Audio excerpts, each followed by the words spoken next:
they're at a difficult time of their life, and they know what's going on better than you do. It's their body. And, just kind of really, really educate yourself and really put yourself out there and make yourself uncomfortable. That's what this podcast is all about. That's the name. Make yourself uncomfortable. That's it? Episode name. That's the episode name right there. That's awesome. No, but this has been great. Is there anything else you want to throw in there, Britt, before we move on to listener questions? I think I ran out of questions. I ran out of questions, but I think I had one more. Just like in the since the okay, I'll just get into you, Matt. Okay, so let's talk about you. My favorite topic. Okay, yeah. So are you single or are you taken? I am single. How's it going? I mean, it's fine, and in quarantine, it's great. I kind of like being single in quarantine right now. That's a personal thing.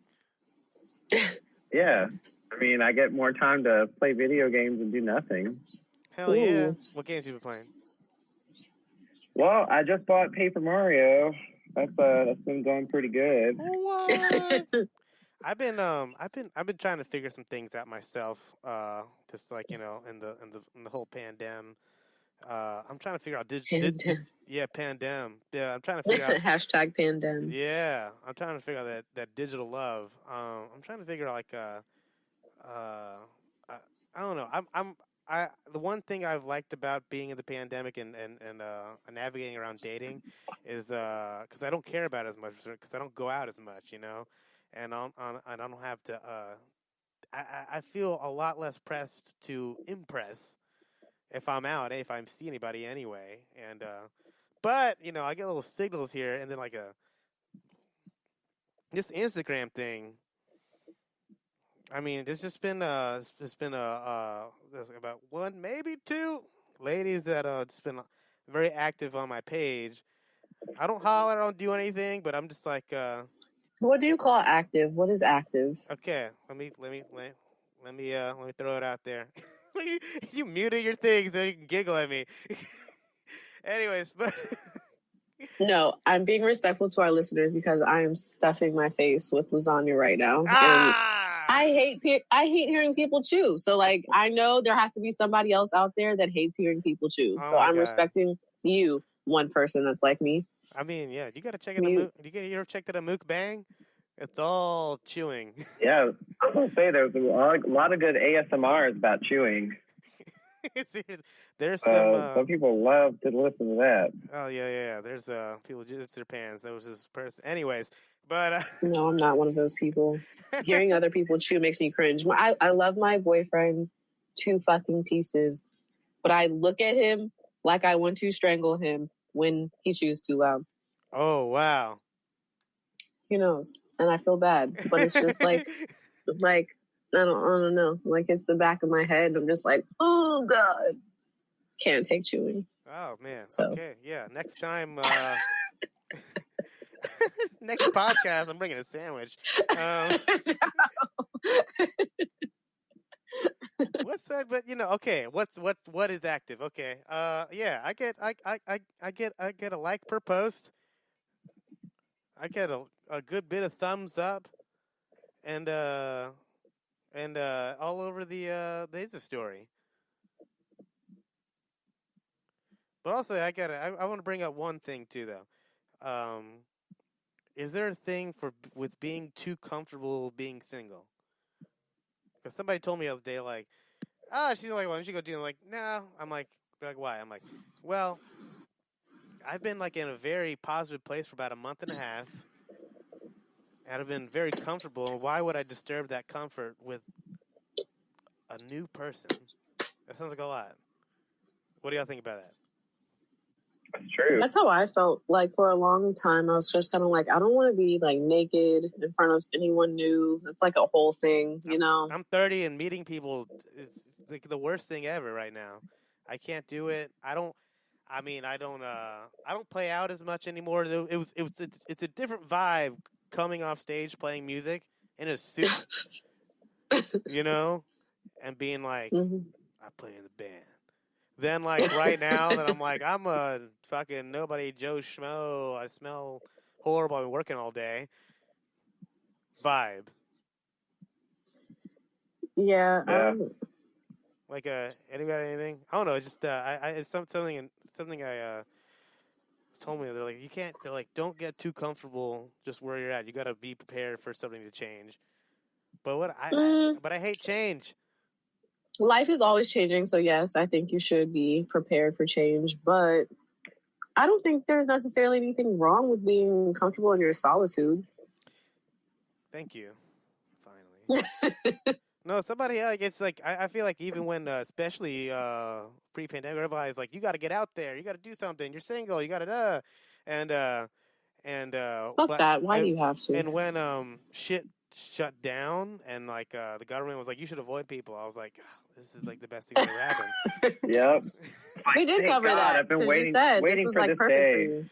You know what I'm talking about, Matt? Yeah. No, I'm super introverted. So it's like I've been training for this day my entire life. Well, that's really.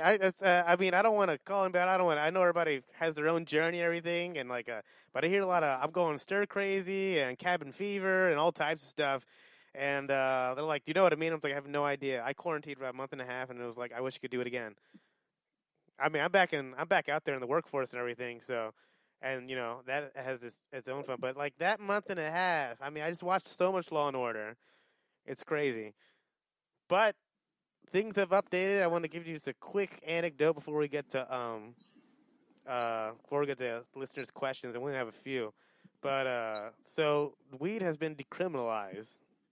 Okay? Ooh. So we're trying... As of July 1st. July 1st was a crazy day. Okay? Did you see my post about that?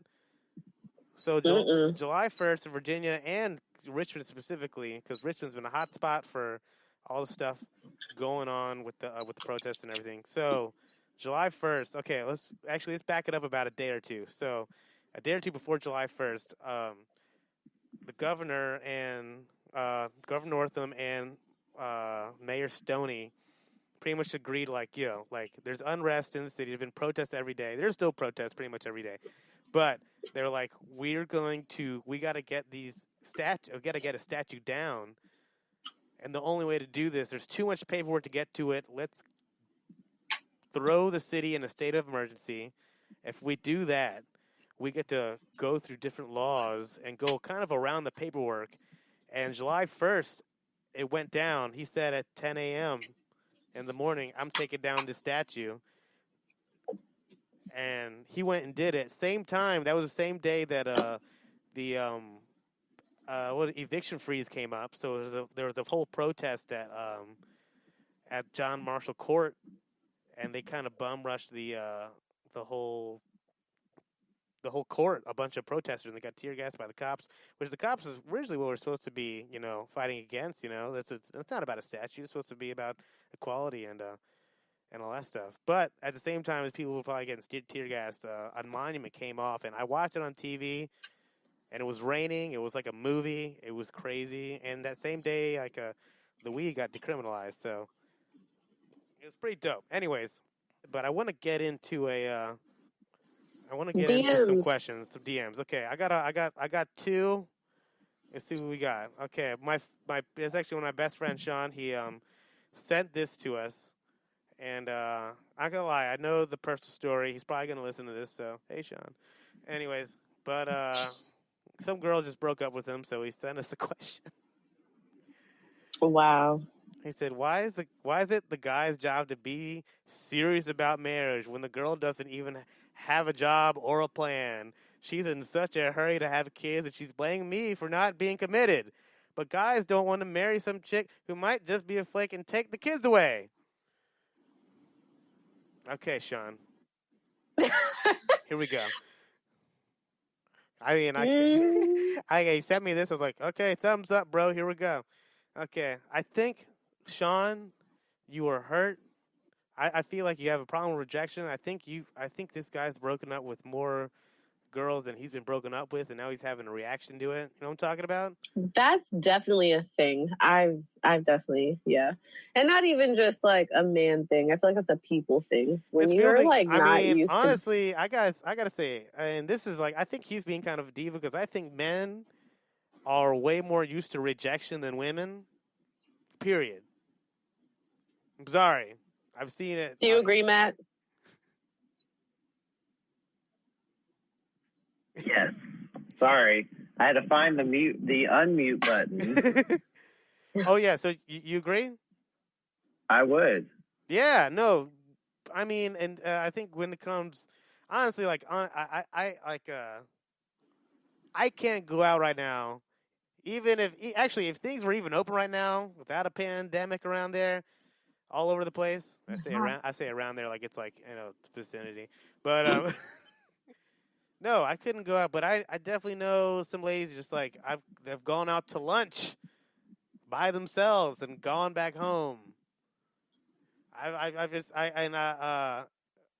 But you know, they went to lunch and got like a number. No, they went to lunch and got some dick. Like they went to lunch somewhere, had a sandwich at a bar, met a dude, and took them back home. Okay? Shouts out to them. Shouts out to them. They told me about it, and I was like, well, impressed. I could never do that. That's something I could never do. I have a hard What's your secret? Yeah, seriously. Like, how does that happen? And wait, we all know how it happens. First of all, the people who do it, they know exactly how it happens. Anyways, but they like DM us. Tell us how it happens. I know exactly how I was doing. We can ask her later. But yeah, I think Sean, you got rejected, bro. And honestly, I know you personally, bro. I should stop saying bro. I say it too much. I'm talking as if he's like right next to me. Yeah. I think you're trying to like comfort him, and he's not here. Yeah, I feel like I'm talking as if there's like a video game controller in my hand, and you know you just end every phrase with that or something. But bro, I never seen bro. Anyways, yeah, man, yeah, let it go, man. She moved on. She wasn't into it. And yeah, maybe she was broke. That's why you didn't like her in the first. That's why you didn't like her in the first place. So shut up. Next question. Yeah. You didn't sound like you liked her the whole time. I've been talking to you for like since we were fucking in like high school. Okay. I was like confused with his like worry. Yeah, he sent that DM in a drunken stupor, middle of the night, and I was like, I'm recording a podcast in a couple of days. Send us a question. And so he sent us. So. Oh. Thanks, Sean. Thank you, Sean. I got another one. It's an anonymous, but it's from a gay man. He said, I work in a restaurant, grabbed drinks after work, and made out with the new guy. I've been being super awkward ever since around him. That's why, though? That's all it says. Yeah, why? I just kind of want to know that. Yeah, we need more context. Where's the question? Exactly. It wasn't even a question. It was a kind of a statement. Maybe it's like it's kind of like, what do I do, or how am I supposed to feel? And also, has the other guy been awkward? That's a good question. And also, does he work with him? Yeah, they work. Yeah, it sounds like they work together and everything. And also, it's a new person. He's not trying to lose his job right away because of some, but like, and also it's a make. If you like them enough to swap spit, you should be able to have a conversation with them. But that's just me. Totally. No, well, yeah. I think also, like, in terms of like, better yet, go ahead. If you can swap spit and a pandemic and the hashtag pandem, you can talk to each other. I think workplace relationships are a little bit different than Oh yeah, I'd never do one again, never. What? We gotta wait. Wait, what? You got real serious right there. I've had. We might have to do a whole episode about this. I've had at least two, and both were like, "Ugh, why did I do that?" Like, no. I don't like, even outside of romantic relationships, I don't like too much. Like, shout out to Brambly.